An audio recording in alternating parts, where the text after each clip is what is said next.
Well, I was born in Moscow and I've moved to Budapest 2 years ago.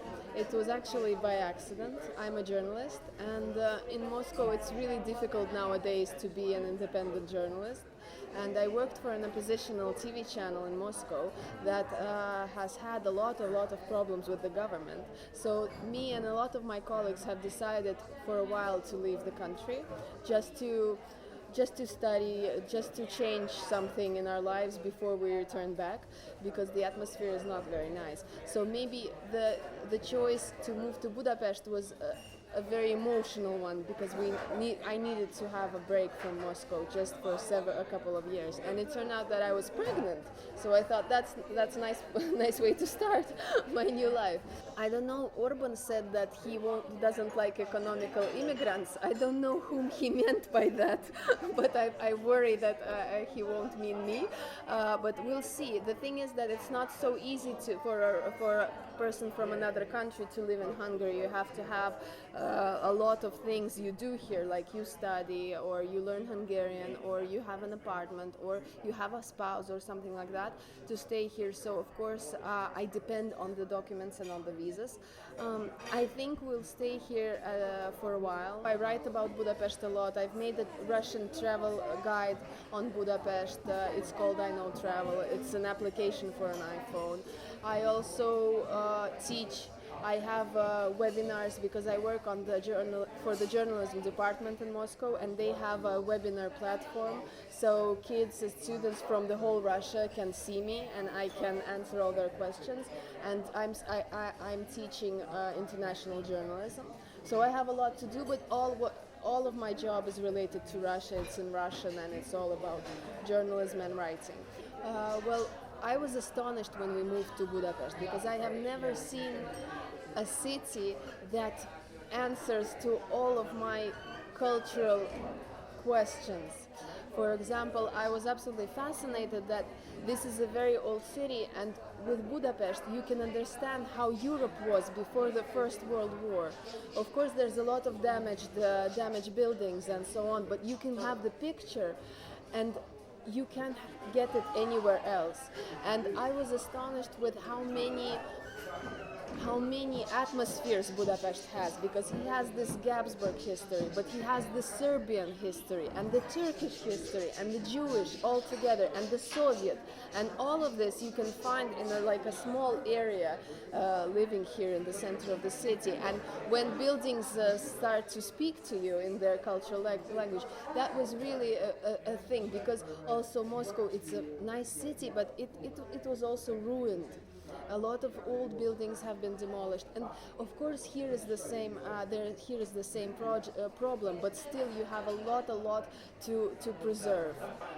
It's strange to compare a huge country like Russia and Hungary, but even when I traveled through the country, through Hungary, I was surprised that in every village, even very poor villages, they have their borozo, their bar and a place to drink wine, and they have a house for elderly people.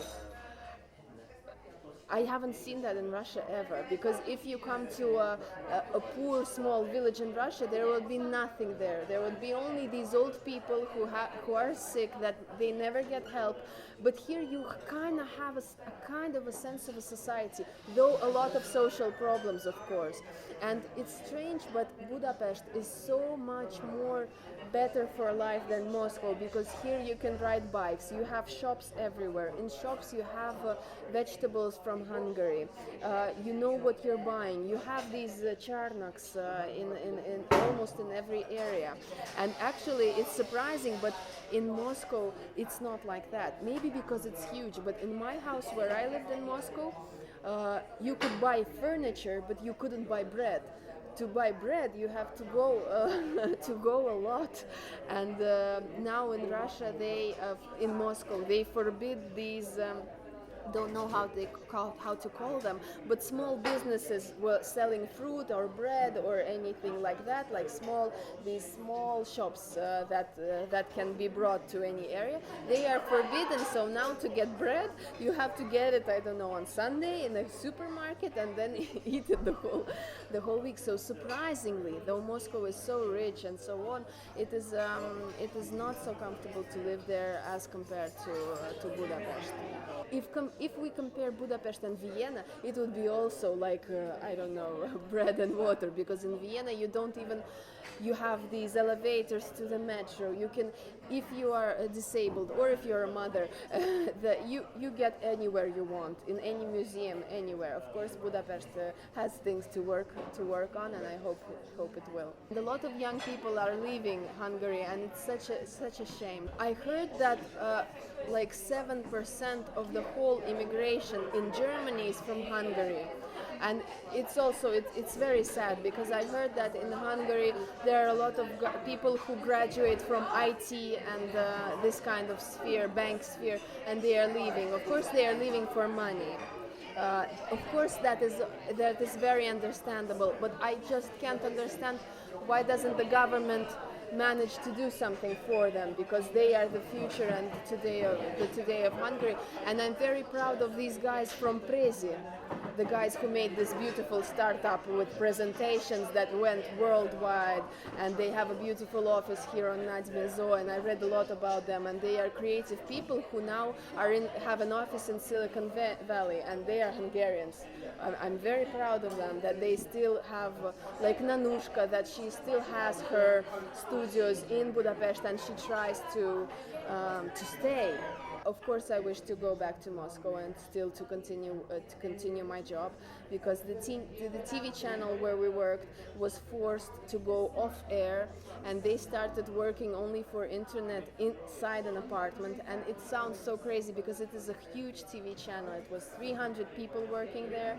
Now it's much less, and the situation with Ukraine and Russia is much worse, and there is a war going on. And so I hope that the guys will manage to keep the TV channel, and that something will change. So of course I'm waiting for that also. And there is now an economical crisis in Russia, so I'm also not sure if I come back like tomorrow, will I get a nice job, because in Moscow you have to have either a nice job with a lot of money or none, because it's impossible to live there. It is extremely expensive. So the apartment that you can rent in Budapest for 250 euros, it will cost 1,400 euros in Moscow. So that's uncomparable. So you have to earn so much in Moscow, and so you have to work a lot. So only in Budapest you can live like a freelancer for Moscow. Food and everything is very expensive, and now there are sanctions about food, so there's not so much food. Because yes, Putin put sanctions because of the whole Ukraine situation. He declined products from Europe. So nothing from Europe can get inside the supermarket, and so now the supermarkets are half empty because there's no cheese. You won't have any Parmesan, Italiano pasta, anything Italian. You won't have anything French. You won't have anything German. Anything from Lithuania. Nothing from Finland. Though people used to buy, I don't know, the Valio is the famous Finnish how it's called, butter. So of course there's all of these Russian products, but people prefer not to buy them. And now these Russian products are twice the price they were, because they have they have nothing to be compared to. So it's so strange. I heard that 800 restaurants have been closed in Moscow because the people who run the restaurants, they used to give, I don't know, macaroni and cheese with parmesan and stuff, and now they don't have their own menu, because you cannot change ricotta or gorgonzola cheese in your food. And so it's this period of history is really a very crazy one for me as a Russian, because I just don't understand how was it possible. why Budapest is better than Moscow. So how did all this happen to all of us? And statistically, do you know any numbers how many people left Moscow for the capital a year? I heard, yes, I heard that 2014 it was around 200,000 people.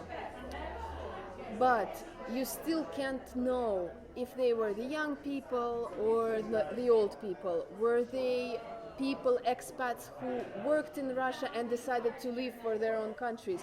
But it is somewhere around 200,000 people, and we also don't know if they will return.